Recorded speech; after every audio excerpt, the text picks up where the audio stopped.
الناس بتسأل هو ليه الرجالة لما بتوصل لمرحلة تدخل خمسينات ستينات يمكن حتى السبعينات وبتكون الرجالة دي عايشة لوحدها سينجلز، ليه الرجالة دي معظمها مش هنقول كلهم بيفضلوا ان هم يكملوا حياتهم كسينجلز، مش عايزين يدخلوا في اي علاقات، مش عايزين يبتدوا اي حاجة جديدة. ليه؟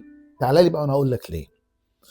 الرجالة دي مش عدوا ال50 وال60 وال70، لا، ده جزء من القصة. في جزء تاني اكبر من القصة، ان الدنيا عدت عليهم. بمعنى ايه؟ الدنيا عدت عليهم بمعنى ان هي دخلتهم في علاقات وخرجوا من علاقات وشافوا ناس وتعلموا من ناس، منهم الكويس ومنهم النص نص. وبالتالي الرجالة دي عندهم قناعة ان هم مش هيشوفوا حاجة جديدة، مش هتعدي عليهم حاجة جديدة. ولو حاجة جديدة هل هتكون بالأهمية ان هم ممكن يغيروا روتين حياتهم اللي هم متعودين عليه؟ آم، احنا عندنا قناعة ان انا بشتغل كويس، عندي دخل كويس، آم، بطبخ لنفسي، بنظف بيتي، بدفع فواتيري، ولادي آم، بقوا مستقلين، كبروا في مرحلة بقوا مستقلين، مش محتاجين في طول الوقت في حياتهم. فانا مبسوط بحياتي كروتين، مبسوط بيه بالشكل ده. ما عنديش استعداد ان انا ادخل في حياتي حد يجي لي يلخبط لي الروتين ويبقى جايب دراما او وجع دماغ او دوشه. لا، انا كده حلو.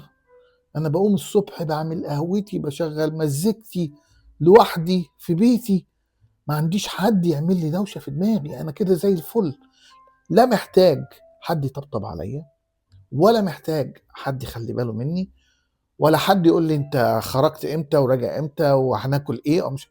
لا خالص، انا زي الفل، انا زي الفل كده.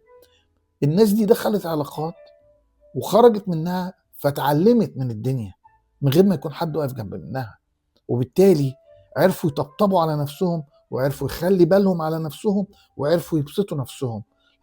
لما بيتعرفوا على حد، عايزين يتعرفوا على حد اذا اتعرفوا على حد علشان ينبسطوا بس.